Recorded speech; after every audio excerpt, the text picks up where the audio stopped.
Uy, Ayan ito na. na. Hello! Hello mga ka-vibes! Hello mga kabayos! Ayan, anong pangalan at taga saan? Ang pangalan ko po ay Muhammad, taga Lipa City, Batangas po. Okay, si Muhammad na taga Lipa City, Batangas. Muhammad, anong atin? I-share ko lang po yung kung bakit po ako nagpalit ng religion. Okay, sige, Okay, sige. sige. Okay, sige. Wag mo nang babanggitin ha, yung kung ano man yung detalye ng ano mo, nung religion mo. Yes po. Okay, Muhammad. Yes po. I-share mo na. Ganito po kasi yun. Ako po ay lumaki sa iba-ibang mga tao. So, nung kabataan ko po, lumaki po ako sa isang religion. Hindi ko na lang po papangalanan. Yan.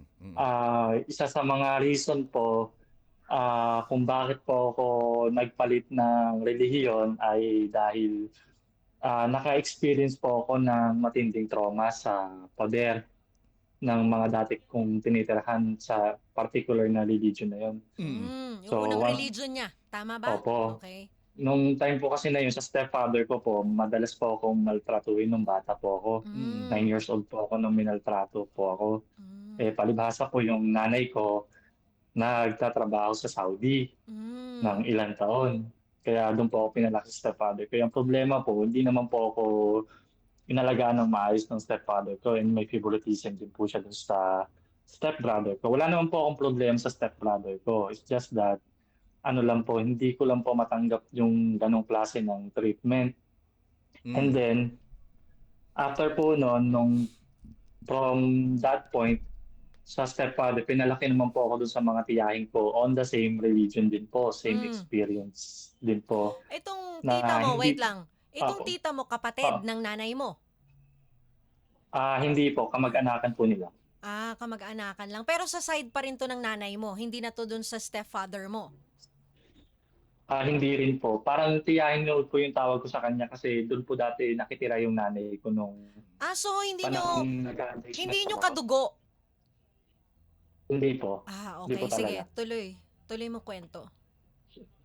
Yung nung time na elementary days ko po, doon po ako sa kanila nakatira from grade 1 to grade 3. Madalas nung time na nandun po ako, minamaltrato din po ako. Doon ko rin po na-experience uli yung imaltrato, hampasin ng kung ano-ano, ng hanger, ng sinturon, minsan walis tingting, walis tambo.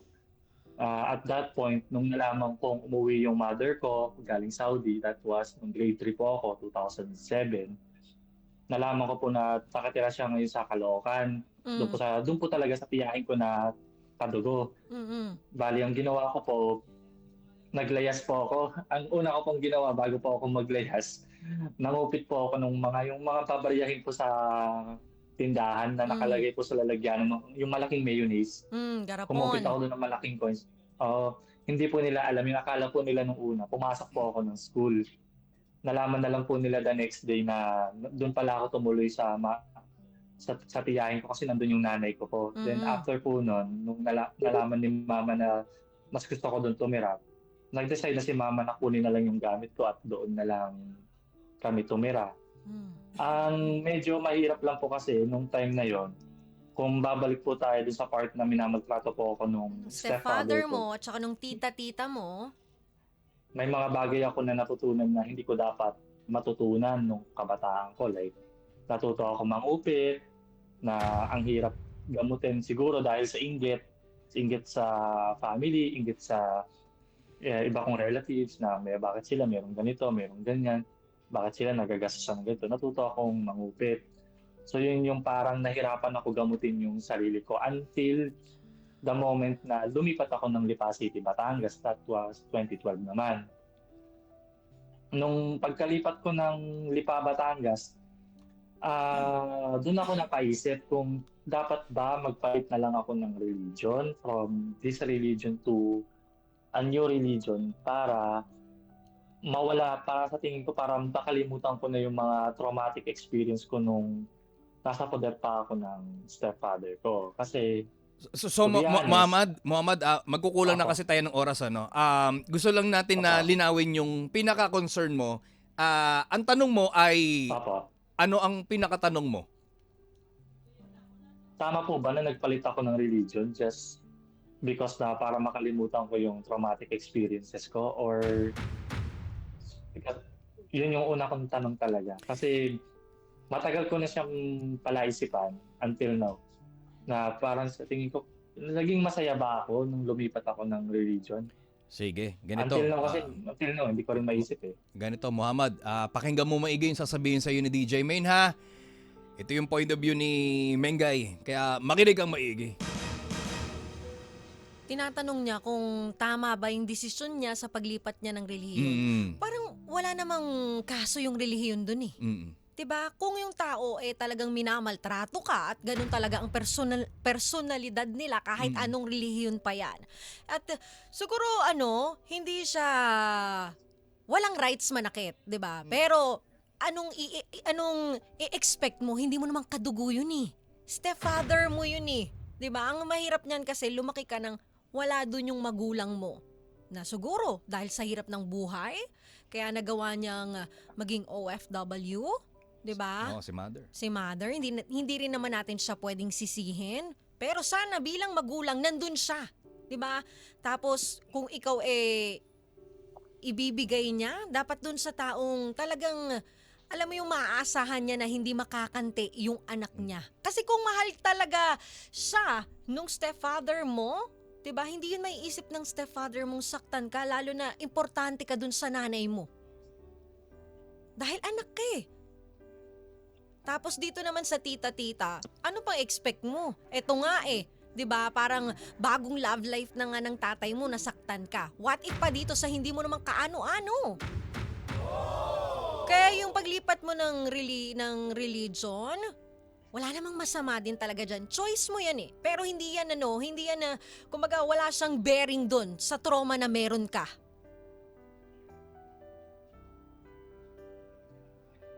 Tama rin naman yung ginawa mo, yung umalis ka dun sa bahay. Kung saan ka nakatira dati. Dahil walang kahit sino ang dapat magtiis dun sa pananakit. 'Di ba? Kahit sino pa yan, lalo na yung stepfather mo na yan.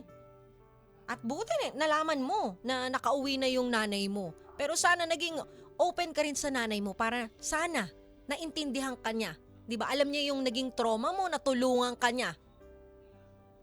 Yun nga po yung problema, hindi ko po ma-open kasi wala naman po kaming ways to communicate until the moment na sinabi po nung tiyahin na kapatid ng nanay ko na umuwi yung mother ko that time. Yun lang po talaga yung time na nalaman ko na nandun yung nanay ko. So yun din po yung time na nag-decide na ako na lumayas. Kaya nga, sana nung nandun ka na sa poder ng nanay mo, nagsabi ka na kasi nanay mo yan. Walang sinong nanay ang hindi makikinig sa anak. Baka, sinugod niya pa yung stepfather mo at inaway-away niya na wala kang karapatan saktan ang anak ko. So, feeling ko yun yung pagkukulang mo. Hindi ka naging open sa nanay mo. Natakot ka. Siguro yung feeling na baka kasi hindi ako kampihan ni mama eh. Na hanggang ngayon, bit mo yan. Wala kang peace of mind. Yun yung yun yung POV ko. Ikaw ba, Kiko? DJ Main, thank you. Muhammad, ito yung POV naman ng Tito Kiko mo, makinig ka maigi. Para sa akin kasi, kung ang tanong mo, sa kabila ng mga experience mo ng pang-abuso, pananakit at pagmamaltrato ng stepmother mo at ng tatay mo, Father. ng stepfather mo, ng stepmother mo at ng tatay mo sa poder nila, ang tanong mo dapat ba magpalit ka ng relihiyon? Kasi para sa amin ni DJ Main, parang wala namang kinalaman at all yung relihiyon. 'Di ba? It's all about upbringing. Kung paano ka pinalaki, kung paano ka lumalaki, at ano yung impluensya ng mga taong nakapaligid sa'yo. Yun yung usapin doon. Unang-una, excuse me po, unang-una doon, Muhammad, tama yung ginawa mo, na nasa tamang, ilang taong ka na nga ulit, Muhammad? 31 na po. 31. Kailan ka umalis doon sa poder ng tatay mo?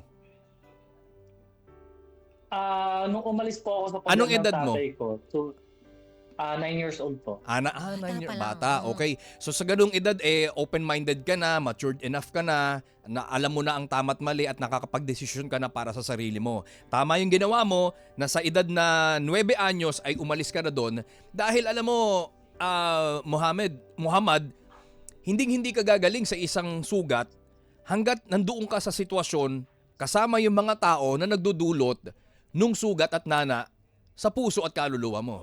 'Di ba? Tama yung ginawa mo.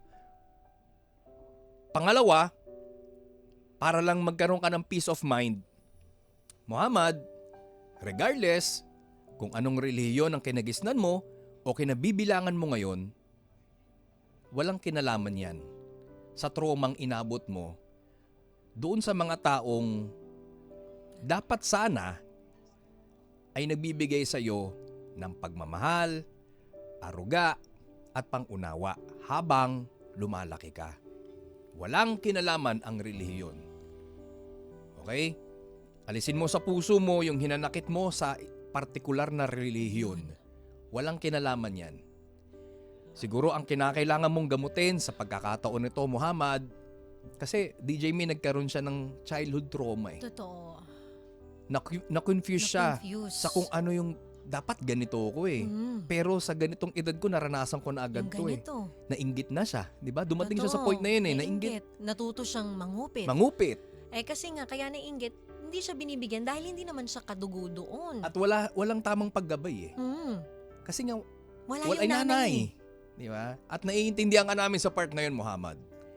Pero dahil nga nandito ka naman sa ganitong edad na to, hindi biro at hindi napakadaling gawin para hilumin yung tinatawag nating childhood trauma. Totoo. Dahil sa lahat ng mga ka-vibes natin, hindi lang ikaw at sa iba pang mga nakakapanood nito sa ating Facebook page at nakakarinig, hindi po biro ang makaranas ng tinatawag na childhood trauma.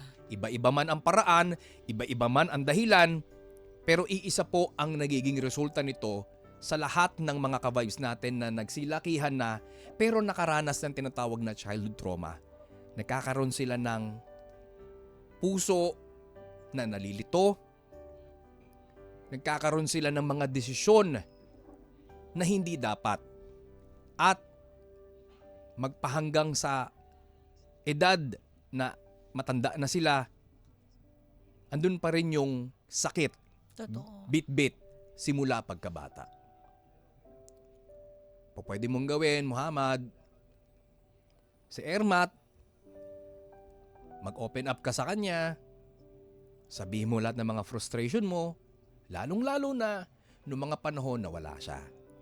Lalong-lalo na noong mga panahon na kailangan mo siya. Dahil hindi mabubuo ang pagkatao mo hanggat meron kang dinadalang bagahe. Totoo.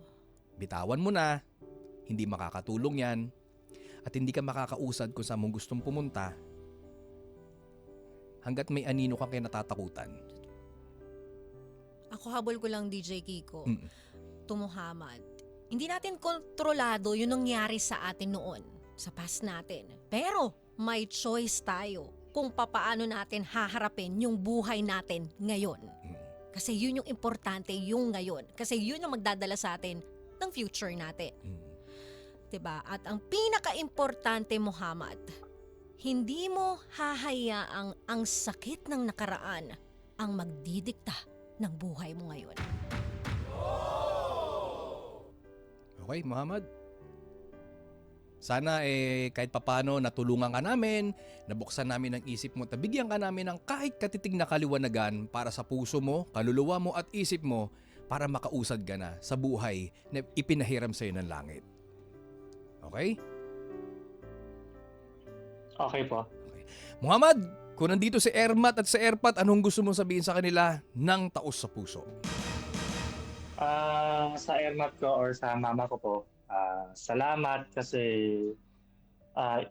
despite nung kakulangan, pinalaki mo pa rin ako, binigay mo pa rin sa akin yung mga dapat na kailangan ko bilang anak, hindi lang sa mga bagay na na nabibili, pati yung klase ng aruga na kailangan ko makuha. Malaki ang pasasalamat ko doon at hindi ko sa mga bagay na hindi ko matatawaran talaga yun. wala akong masabi sa mother ko kasi buong buhay ko siya yung nagpalaki sa akin eh. Utang na loob ko yung buhay sa kanya. Sa airpot ko, wala ka man.